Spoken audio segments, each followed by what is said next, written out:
Glyn Philpot was born in 1884.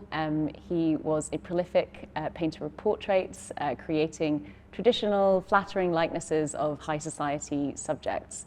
But he also was very fond of painting theatre, circus, performers, and I think there's a sense in which this arena of kind of artificiality and performance and fantasy was perhaps appealing to a gay man in the early 20th century who was frustrated with the strictures of a heteronormative society. Philpot converted to Catholicism in 1905. Queerness and Catholicism have historically been at odds with one another, but in the late 19th and early 20th century, there are a number of artists and writers, queer artists and writers, who were very interested in the visual culture of Catholicism, the kind of sacraments, the ritual, the performance. I think in it they saw a kind of excess, a camp, a glamour that kind of corresponded to their kind of queer sensibilities.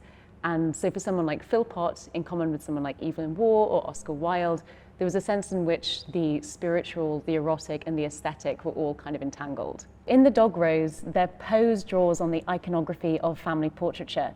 So this is where the family is arranged around one another to visualize the hierarchy of a father with his children, those who would go on to further his lineage, marrying and reproducing themselves. Here, the young man is not a father, a husband, or a son.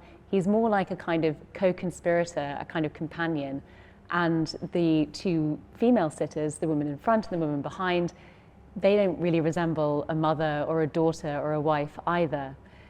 They have their own roles that are their own inventions. They are, you might say, their own kind of family, one that's brought together through love or playfulness or simple attraction rather than familial obligation. So I think what Philpot is doing here is he's showing a kind of fresh form of intimacy and belonging and togetherness outside of the conventional family, as well as showing us a kind of subversion of traditional masculinity and femininity. Philpot's sensitivity to gender's multiplicity is expressed through the sitters' ambiguous identities. So with three sitters, none of them really look conventionally or traditionally masculine or feminine. When you look at the central female sitter, she actually has a rather androgynous face. She has a muscled arm that the painting really does quite a lot to draw attention to. And from her muscled arm upwards, you see her pointing towards the young man's face, which is kind of boyish. He has very kind of pink lips. It's quite feminine. And then behind them, the woman who's wearing the very kind of garish makeup, she also isn't feminine in the kind of traditional sense of being pretty and frail. She has this kind of powerful, magnetic, quite unsettling presence.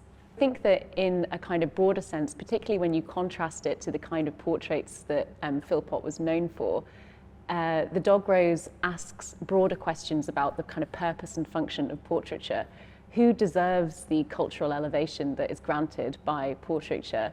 And I think that generally it's people with power.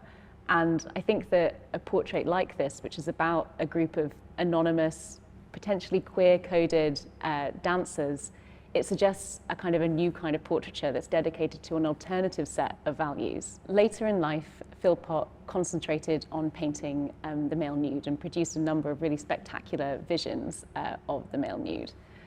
And so there are a number of celebrated Renaissance artists, such as Michelangelo, who created these incredibly spectacular male nudes that were really admiring and celebrating male beauty. And these male nudes are active, they're confident, they're muscled, they're gorgeously self-possessed. They're very different to contemporary examples of the female nude. These spectacular representations of the male body reached the heterosexual world as simple expressions of beauty and truth and art. But what they did was they opened up a transgressive space of spectatorship for other queer men, such as Michelangelo.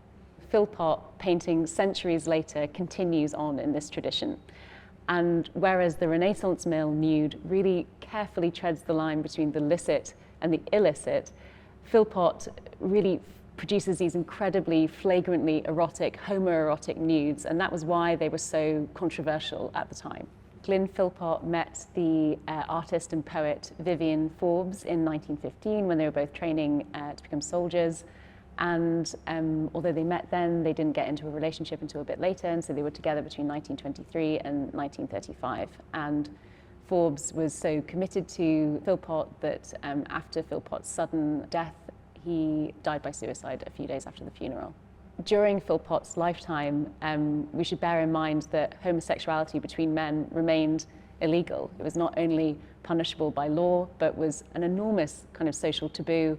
And if something like that came out in the press, it could really ruin your reputation and your life kind of indefinitely.